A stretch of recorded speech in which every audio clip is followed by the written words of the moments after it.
안녕하세요 여러분, 도케뮤직입니다. 드디어 또 월요일과 함께 장이 열리게 되었는데요.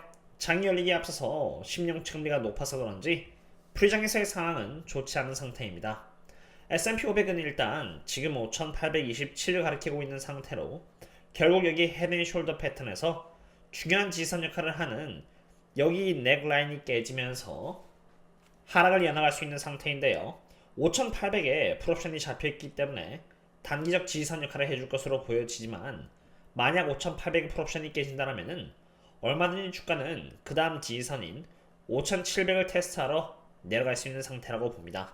이러한 가운데 테슬라는 마찬가지로 지금 프리장에서 1% 정도 조정을 받고 있는 상태인데요. 그것도 그럴 것이 10년 채권의 경우는 여기 4.763%로 이제는 4.935%까지 올라갈 수 있는 상태이고요. 제가 저희 멤버십분들 상으로 매일 공유드리고 있는 수급 지표상의 테슬라는 여기 가장 약함의 수급 영역으로 진입했기 때문입니다.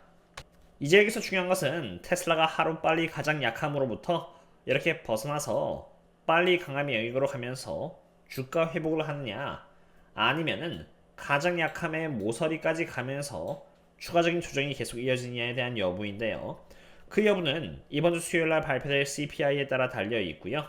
CPI가 높게 나온다면 국채금리가 더더욱 상승함에 따라서 주가는 하방 압력을 받겠지만, 반대로 약하게 나온다면 국채금리가 하락하면서 주가는 반등할 수 있고, 그렇게 되면은 테슬라는 이 강함 쪽으로 올라갈 수 있게 되는 것입니다.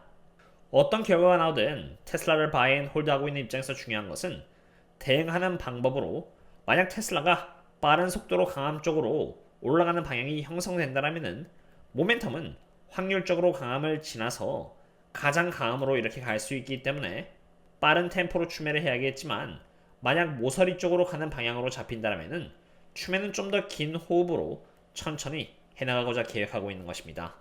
눈앞에 있어서 가장 중요한 변수는 CPI인 만큼 CPI에서 어떤 수치가 나올 가능성이 높은지에 대해서는 미리 멤버십분들 상으로 이렇게 선행문서가 완료하였으니 체크하시면 좋을 것 같고요.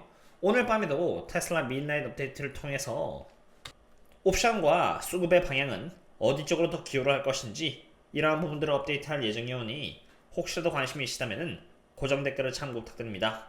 국채금리가 꾸준히 상승함에 따라서 조정이 일어나고 있는 가운데 잊으면 안 되는 부분은 바로 장기적인 관점입니다.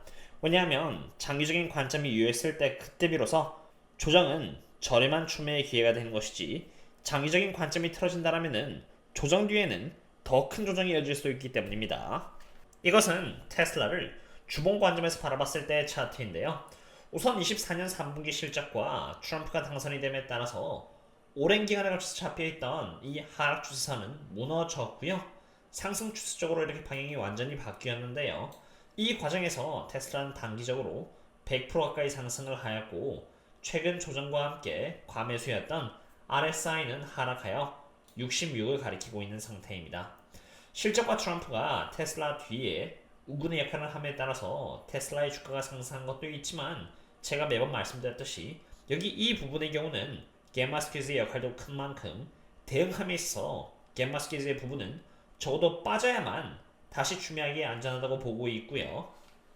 갬마스퀴즈가 빠지는 과정에서 조정이 뒤따르고 있다고 해도 여기 이 갭과 이 갭이 지켜진다고 하면은 테슬라는 계속해서 우상향을 이어나갈 수 있을 것이라고 봅니다. 여기 이 갭들은 실적과 대선 결과에 따라서 만들어진 갭인 만큼 이러한 부분들을 능가하는 악재가 있지 않은 다음에야 지켜질 것이고요. 이게 지켜진다면은 여기 이 영역에서 어떻게 대응하냐에 따라서 상황을 얼마든지 나에게 유리한 쪽으로 만들 수 있는 것입니다. 그런 의미에서 장기적인 성장률을 한번 체크해보자 하는데요. 24년 매출 성장률은 여기 보시는 것처럼 고작 3% 정도에 그쳤던 것에 반해서 25년 매출 성장률은 14%가 될 것이라고 예측이 되고 있고요. 이러한 흐름이 이어져서 26년은 이렇게 22%의 성장률을 보여줄 예정으로 24년이 성장률 측면에서는 최악이 되었다고 해도 과언이 아닐 정도인 것입니다. 성장률 측면에서는 25년은 24년보다는 훨씬 개선될 것이라고 보여지고 있기 때문에 테슬라가 실적과 가이던스에 있어서 문제가 없는 다음에야 주가가 다시 하락 추세의 범주로 내려갈 가능성은 적은 것입니다. 저는 장기적으로 테슬라의 주가 흐름을 긍정적으로 보고 있습니다만 25년 6월 20일 만기를 기준으로 750달러와 930달러 등의 엄청난 수량의 콜옵션을 베팅한 세력 또한 여기 이렇게 있다는 것을 볼 수 있습니다. 930달러의 위치의 거래량은 여기 보시는 것처럼 무려 5,400여 개로 거래량 변화율은 기존 대비해서 13만 4,900%일 정도로 전혀 포지션이 없다가 갑자기 930달러의 위치에 포지션이 잡힌 것인데요. 6월 21일 만기일인 만큼 정말 그 안에 930달러를 향해 갈지는 의문입니다만 이 정도로 테슬라 상으로 낙관적으로 바라보는 세력도 있다 정도로 참고하시면 좋을 것 같습니다. 하지만 제가 오랜 기간에 걸쳐서 옵션을 탐구한 경험으로는 이들이 꼭 이렇게 많은 포지션을 잡았다고 해서 그것이 이루어지는 것은 아닙니다. 그러므로 이들의 포지션을 너무 맹신하진 마시고 오히려 꾸준히 테슬라에 영향을 끼칠 수 있는 변수를 인지하고 테슬라가 보여주고 있는 미래 전망과 단기적 전망을 기준으로 보수적으로 대응을 해나간다는 것이 좋다고 생각이 됩니다. 장기적으로 테슬라의 전망은 문제가 없다고 생각되는 가운데 단기적으로 저는 계속 기다리고 있는데요. 그 이유는 제 영상을 꾸준히 봐주시면 아시겠지만 콜옵션 프리미엄은 여전히 여기 66.76을 가리키고 있는 상태로 게마스키즈가 아직 다 안 풀린 상태이기 때문입니다. 콜옵션 프리미엄에 있어서 전고점은 여기 69인 상태로 전고점과 고작 3%밖에 차이가 나지 않을 정도로 여전히 66은 높은 상태이고요. 높다는 말인 즉슨 콜옵션 프리미엄이 낮아지면서 게마스키즈가 더 풀리고 그 과정에서 여기 주가의 남색깔 또한 마찬가지로 더 내려갈 수 있다는 것을 의미합니다.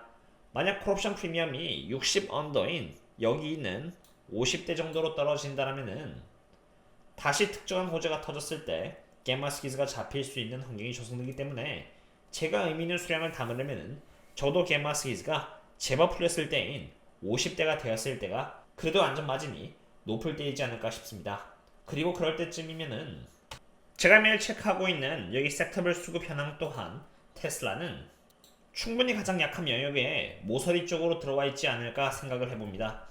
만약 이러한 위치에 있다면 수급 관점에서 테슬라가 보여줄 수 있는 앞으로의 방향은 이렇게 나아지는 쪽인 강함이기 때문에 제가 출면할 것이고요. 만약 그렇게 한다면 멤버십 분들께 공지를 제가 따로 드리도록 하겠습니다. 제가 테슬라 상으로 바이앤홀드를 하고 있지만 집중적으로 제가 출매를 했었던 것도 있는데요. 그것은 바로 워렌 버핏이 옥시엔탈을 몇 주 전에 출매를 했던 섹터로 지금 에너지 섹터는 이렇게 강함에 위치해 있음을 볼 수 있고요. 가장 강함형에 가고 있는 만큼 2025년 전체적인 시장이 0.6%밖에 상승하지 못하면서 좋지 않은 모습을 보여주고 있는 가운데 에너지 섹터인 XLE의 경우는 2.8% 오르면서 가장 좋은 퍼포먼스를 이례적으로 보여주고 있는 상태입니다.